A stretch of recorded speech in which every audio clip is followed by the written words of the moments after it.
Magandang araw po mga kalingap.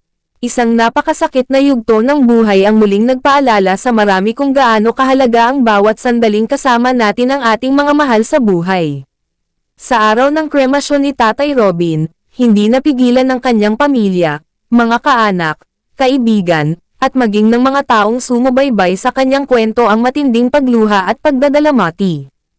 Ang dating tahanan na puno ng tawanan at simpleng kaligayahan ay nabalot ngayon ng katahimikan at lungkot. Ang mga anak ni Tatay Robin ay hirap na hirap tanggapin na hindi na nila muling maririnig ang boses ng kanilang ama. Sa mga huling sandali ng pamamaalam, ilang beses silang napaiyak habang yakap-yakap ang larawan ng kanilang ama. Ayon sa mga nakasaksi, naging napakabigat ng emosyon sa lugar ng kremasyon. Habang papalapit ang oras ng huling pamamaalam, tila lalong bumibigat ang damdamin ng bawat isa. Ang ilan sa mga anak ni Tatay Robin ay halos mawalan ng lakas sa sobrang lungkot.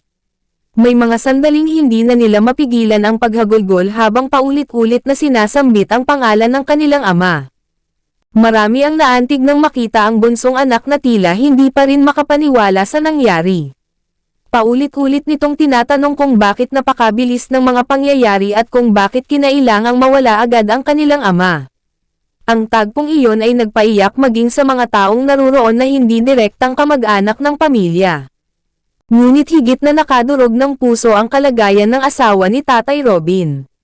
Siya mismo ang kasama ng kanyang asawa sa aksidenteng naganap. Hanggang ngayon ay sariwa pa rin sa kanyang alaala ang mga pangyayaring nagbago sa kanilang buhay magpakailanman. Habang nakaupo sa harap ng kabaong bago ang kremasyon, hindi niya napigilan ang mapaluhan nang maalala ang mga pangarap nilang magkasama.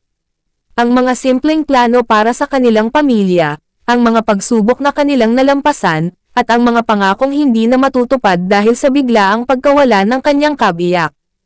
Maraming beses siyang napatigil sa pagsasalita dahil sa matinding emosyon. Sa bawat pagtingin niya sa larawan ng kanyang asawa, kitang-kita ang sakit at pangungulila sa kanyang mga mata. Hindi madaling tanggapin na ang taong nakasama niya sa maraming taon ay wala na at hindi na muling makakauwi sa kanilang tahanan. Ayon sa mga taong malapit sa pamilya, madalas pa ring magising sa gabi ang asawa ni Tatay Robin habang inaalala ang aksidente. Patuloy siyang nagdadalamati at sinusubukang maging matatag para sa kanilang mga anak. Ngunit aminado siyang may mga pagkakataong hindi niya maiwasang bumigay dahil sa bigat ng kanyang pinagdaraanan. Sa kabila ng matinding kalungkutan, kapansin-pansin naman ang napakalaking suporta na ipinakita ng mga netizen mula sa iba't ibang panig ng bansa at maging sa ibang bansa.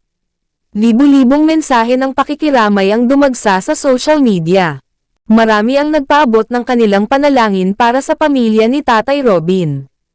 Ang ilan ay nagbahagi pa ng mga nakaaantig na mensahe tungkol sa kahalagahan ng pamilya at kung paano sila naantig sa kwento ng kanilang buhay. May mga netizen na nagsabing hindi nila personal na kilala si Tatay Robin ngunit tila naging bahagi na rin siya ng kanilang buhay dahil sa mga kwentong kanilang napanood at nasubaybayan. Dahil dito, dama rin nila ang sakit ng pagkawala. Samantala, hindi rin nagpahuli ang ilang kilalang content creators at vloggers na nagpahayag ng kanilang pakikiramay.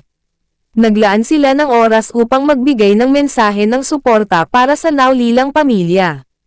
Ang ilan ay nanawagan sa kanilang mga taga-subaybay na ipagdasal ang pamilya ni Tatay Robin at tulungan silang makabangon sa napakahirap na pagsubok na kanilang kinakaharap.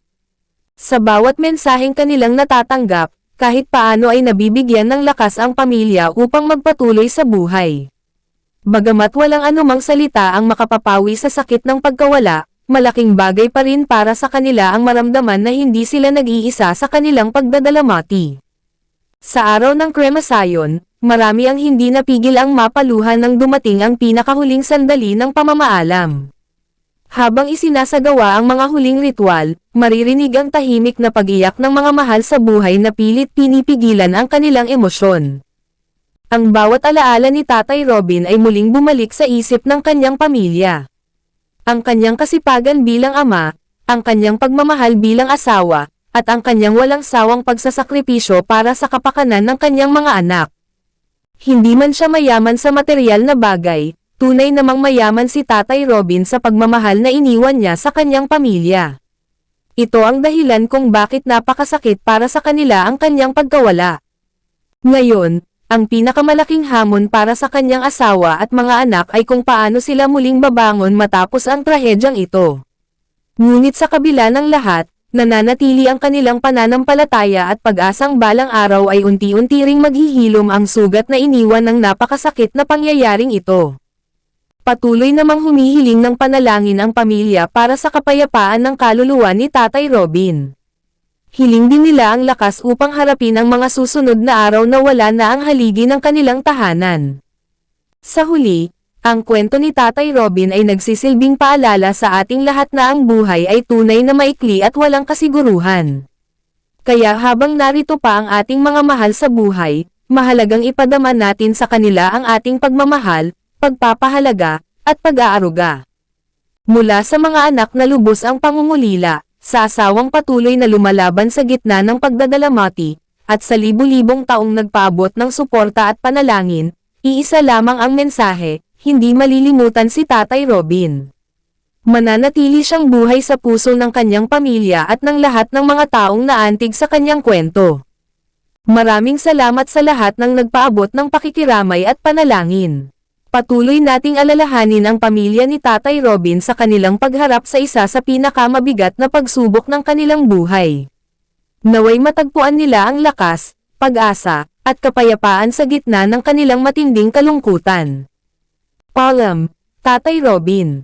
Ang iyong pagmamahal at mga alaala ay mananatiling buhay sa puso ng iyong pamilya magpakailanman, so mga kalingap, hanggang dito na lamang po. Pahingi naman ng like. Maraming salamat po sa inyong lahat at God bless po sa inyo.